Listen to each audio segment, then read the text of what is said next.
బంగారం తాకట్టులో ఉందా? నెల నెల వడ్డీ కట్టలేకపోతున్నారా? ఆచారి గోల్డ్ 9030022345. నమస్తే, వెల్కమ్ టు మార్నింగ్ షో. నేను ఆదిత్య.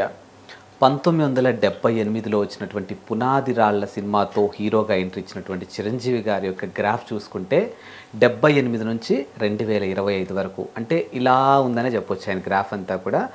కానీ నిజంగా సరే, ఇప్పుడంటే మెగాస్టార్ అయిన తర్వాత మనందరికీ బాగా పరిచయం అని చెప్పొచ్చు, ఎవరికి 20 కిడ్స్కి కానీ 95 తర్వాత పుట్టిన వాళ్ళకి. బట్ అంతకు ముందున్న వాళ్ళకి మాత్రానికి పునాది రాళ్లలో ఆయన ఒక హీరోగానే చూశారు. అప్పుడు ఎవరికీ తెలియదు మెగాస్టార్ అవుతారని.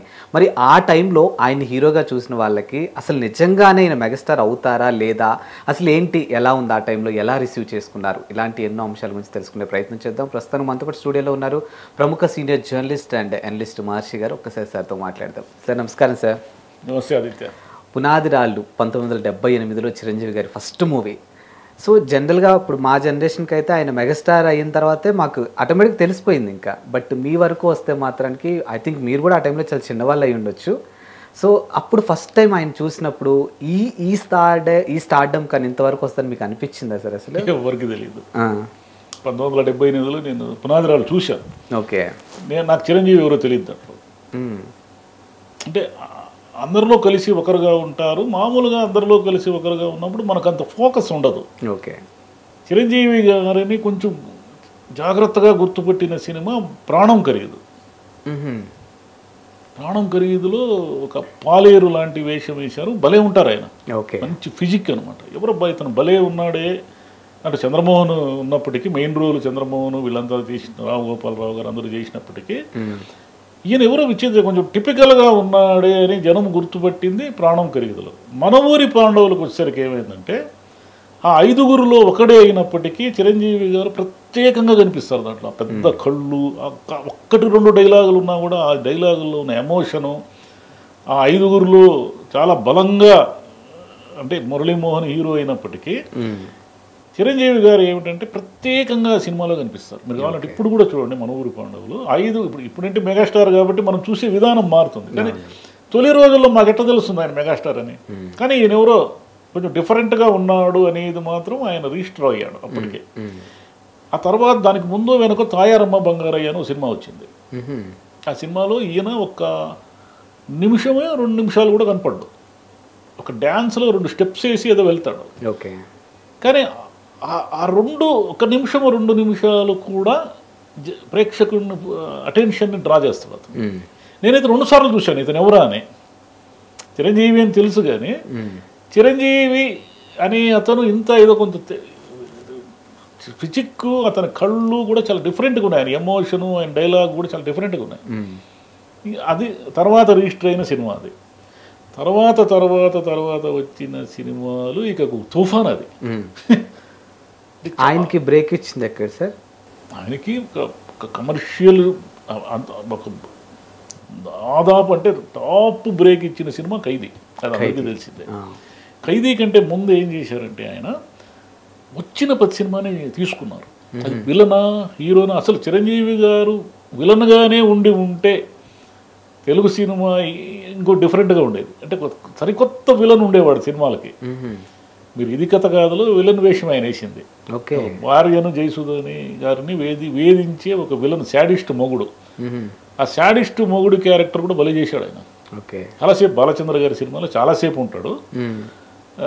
కమల్ హాసన్ వీళ్ళు ఉన్నప్పటికీ కూడా సినిమాలో చిరంజీవి గారు ఆ జయసూదని వేధిస్తున్న చోట మనకు ఏమరా ఇతను ఇంత భయంకరమైన విలన్గా ఉన్నాడు అనిపిస్తుంది. మోసగాడు. తర్వాత ఎన్టీఆర్ గారితో చేశాడు. ఆయన ప్రతిదీ తనకు వచ్చిన ప్రతి అవకాశాన్ని, 2 హీరోలుగా ఉన్న సినిమాలు ఉన్నాయి. తానే అప్పట్లో ఈయన మార్షల్ ఆర్ట్స్ అన్నీ కూడా సొంతంగా చేసేవాడు. డూప్ లేదు. చిరంజీవి గారు వచ్చే వరకు సినిమా హీరోలు మ్యాక్సిమం డూప్తోనే ఫైట్లు చేసేవాళ్ళు. చిరంజీవి గారి కంటే ముందు ఇప్పుడు నాగేశ్వరరావు గారు కానీ, అక్కినేని గారు కానీ వాళ్ళు పెద్దవాళ్ళు కదా అప్పటికే. వాళ్ళు ఓ రేంజ్లో ఉన్నారు అప్పుడు. నాగేశ్వరరావు గారు, అక్కినేని గారు, కృష్ణ, శోభన్ బాబు, కృష్ణరాజు, ఇలా గ్రాఫ్ తీసుకుంటే చంద్రమోహన్ కూడా మంచి రేంజ్లో ఉన్నాడు అప్పటికి. 16 ఏళ్ల వయసు అయితేనేమి, సీతామహాలక్ష్మి అయితేనేమి, శంకరాభరణం తర్వాత 80sలో వచ్చింది. ఓకే. ఆయన కూడా ఒక రేంజ్లో ఉన్నాడు. అంటే ఈయన ఏమిటంటే ఇంత మునుపటి వాళ్ళ ముద్రను చెరిపేస్తూ తన ముద్రను వేసుకుంటూ వచ్చారు. విలన్గా చేసినా తన యాక్టింగ్ వేరే ఉంటుంది, ఓకే, హీరోగా చేసినా తన యాక్టింగ్ వేరే ఉంటుంది. ఇంకా ఓన్లీ ఫైటింగ్ సినిమాలే చేశారనుకోండి, ఫైటింగ్ సినిమాల్లో కూడా ఆయన ఓన్ ఫైటింగ్లే, డూప్ కనపడ్డు మనకి. డూప్ లేకుండా చిరంజీవి గారు చేస్తున్న ఈ ఫైట్స్ ఇవన్నీ కూడా యూత్ను విపరీతంగా ఆకర్షించి ఖైదీకి ముందు కూడా ఆయన సినిమాలు చిరంజీవి ఫ్యాన్స్ అనేవాళ్ళు మెల్లిమెల్లిగా ఏర్పడ్డారు. ఖైదీ తర్వాత ఇంకా ఆగలేదు అనుకోండి, అది ఇంకా తుఫానే. ఖైదీకి ముందు ఏమిటంటే చిరంజీవి గారి ఫ్యాన్స్ అక్కడక్కడ ఉండి ఆయన సినిమాల్ని పొద్దున్నే చూసేవాళ్ళు. అంటే మీకు అదేమిటి పున్నమి నాగ్ అని ఒక సినిమా వచ్చింది. పున్నమి నాగులో ఆయన వేసిన క్యారెక్టర్ చాలా విచిత్రమైన క్యారెక్టర్. అది కూడా ఒక వన్ టైప్ ఆఫ్ విలనే కదా సార్? ఆయన విలనే కదా. అంటే విలన్ అనేది కూడా తెలియదు పాపం, అతను తెలియదు. అతను ఏదో ఆ పాము విషానికి లోబడి పాములాగా మారిపోతూ పున్నమి రోజు అమ్మాయిల్ని రేప్ చేసి చంపేస్తుంటాడు. అవును, ఓకే, థ్రిల్లర్ అది. ఆ థ్రిల్లర్లో ఏమిటంటే ఆ విలను ఆయనే, హీరో ఆయనే. ఓకే, పున్నమి నాగ్ అనేది చాలా డిఫరెంట్ సినిమా అది. మీకు అట్లా ఏమైందంటే 1978 జనరేషన్కి చిరంజీవి అనే అతను మామూలు హీరో కాదు అని అర్థం కావడానికి కొంచెం 81, 82 నాటికి ఈయన చాలా వేరే. ఈయన ఫైట్లు చేస్తాడు, హీరోగా ఉంటాడు, డ్యూయట్లు పాడతాడు, 2-3 ఇయర్స్కే తెలిసిపోయింది. విలన్గా చేస్తాడు, ఏమైనా చేస్తాడు. ఆయన కూడా ఏమిటంటే నేను హీరోగా చేస్తాను అని గీసుకోకుండా, ఎందుకంటే విపరీతమైన ఆయనకు ముందున్న వాళ్ళంతా మామూలు వాళ్ళు కాదు కదా.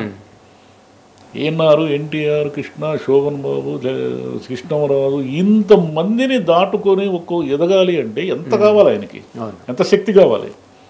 ఇంత శక్తి కావాలంటే ఆయన ఏం చేశాడంటే ప్రతి సినిమాలోనూ తన ముద్ర వేసుకోవడం ప్రారంభించాడు. అండ్ ఇంకోటి ఏంటంటే ఇప్పుడు మీరు అన్నట్టు ఏఎన్ఆర్ గారు, ఎన్టీఆర్ గారు వాళ్ళ సైడ్ నుంచి చూసుకుంటే వాళ్ళ వారసులు ఉన్నారు. అంటే వాళ్ళకి నెపో కిడ్స్ అనే చెప్పొచ్చు.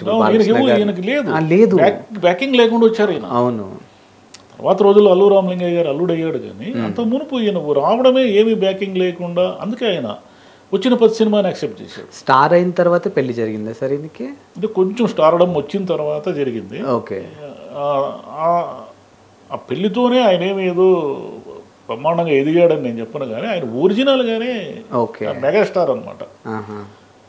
ఆయన్ని ఎవరు ఆపలేరు. ఎందుకు ఆపలేరు అంటే అది ఒక ఇది ఒక విజృంభణ, సునామీ అంటారే. తెలుగు ప్రేక్షకుడికి కొత్త హీరో వచ్చాడు. ఈ కొత్త హీరో ఎవరంటే ఇతను ఏమైనా చేస్తాడు. హీరోయిన్తో డ్యూయట్లు పాడతాడు, విలనీ చేస్తాడు, ఫైటింగ్లు చేస్తాడు. శివుడు అని ఒక సినిమా వచ్చింది, మంచి సినిమా అది. కాకపోతే సాగర సంగమంకి ఆపోజిట్ వేశారు ఈ సినిమాని. సాగర సంగమం సూపర్ డూపర్ హిట్ కావడంతో ఆ సినిమా పెద్ద పట్టించుకోలేదు ఎవరు. ఇద్దరు హీరోలతో మోహన్ బాబు గారితో చేశాడు, సినిమాలు చేశారు ఆయన. అట్లా ఆయన ఏదైనా చేస్తారనమాట. తర్వాత 80s తర్వాత వచ్చిన ఖైదీ ఉంది కదా, ఖైదీ తర్వాత ఈయన సోలోగా ఇంకా ఆగలేదు అనమాట. ఇంకా ఆయన సూపర్ డూపర్ హీరో అంటారే, ఆయన గ్రాఫింగ్ ఎక్కడ ఆగలేదు. వెళ్ళి ఆయన రాజకీయ పార్టీ పెట్టి వరకు వచ్చి ఆయనే ఒక పెద్ద మెగా కుటుంబంగా మారి, ఇదంతా ఎవరు ఎక్స్పెక్ట్ చేస్తారు ఆ రోజుల్లో? ఇంపాసిబుల్ కదా. అంటే ఆయన వెనక విపరీతమైన కృషి ఉంది, విపరీతమైన సాధన, కృషి, టైమింగు. అంటే ఇతరులను అనుకరించకుండా తనకంటూ ఓన్ స్టైల్ ఎలా క్రియేట్ చేసుకోవాలని, ప్రేక్షకుడికి ఏం కావాలి, వాడికి ఏం కావాలి. కామెడీ కూడా బాగా చేస్తారు ఆయన. మంచి సినిమాలు ఉన్నాయి ఆయన. కామెడీ మంత్రి గారి వియ్యం కూడా ఒక సినిమా ఉంది, అందులో బావగారు కూడా మంచి కామెడీ మంచిగా అనిపిస్తుంది. ఆయన చాలా మంచి కామెడీ సినిమాలు ఉన్నాయి ఆయన. కామెడీ చేస్తారు ఆయన, విలనీ చేస్తారు, హీరోయిజం ప్రదర్శిస్తారు. ఇవన్నీ కూడా ఏమిటంటే మెట్లు వేసుకుంటూ వచ్చారు ఆయన.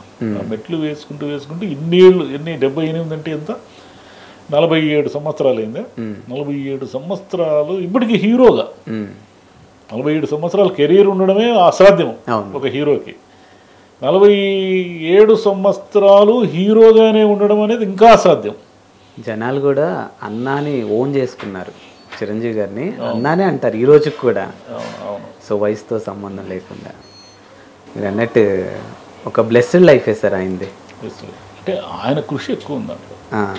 అంటే ఏబీ బ్యాక్గ్రౌండ్ లేకుండా ఒక సైడ్ క్యారెక్టర్ వేషంలో వచ్చి సైడ్ క్యారెక్టర్ వేషాలు వేస్తూ రెండో హీరోగా మూడో హీరోగా ఉంటూ తిరుగులేని మనిషి ఏదో ఉంది ఎన్టీఆర్ గారితో. దాంట్లో ఈయన విలన్ ఏదో చేశారు. ఎన్టీఆర్ ఎన్టీఆర్ గారితో కూడా చేశారు. ఈయన వర్క్ చేశారా? శోభన్ బాబు గారితో చేశారు మోసగాడు. ఓకే. ఈయన అందరితో చేశారు. ఈయన ఏమి భేషజాలు లేవన్నమాట. ఫలానా వాళ్ళతో పని చేయొచ్చు చేయకూడదు అని ఏం లేదు. సినిమాని అంత ప్రేమించారు ఆయన. సినిమాలో క్యారెక్టర్ ఏ క్యారెక్టర్ వస్తే ఆ క్యారెక్టర్ చేశారు ఆయన. అండ్ ఈ సినిమా ఈయనతో పాటు హీరోయిన్స్ కూడా 2 జనరేషన్లు కవర్ చేసినట్టున్నారు. ఈయన కూడా ఎన్ని 3 జనరేషన్లు 4 జనరేషన్లు చేశారు ఆయన. అప్పుడు ఏ కాలంలో వచ్చారు ఆయన? కవిత, జయసుధ, ఈ కాలం జయప్రద కాలంలో కదా వచ్చారు ఆయన. ఓకే.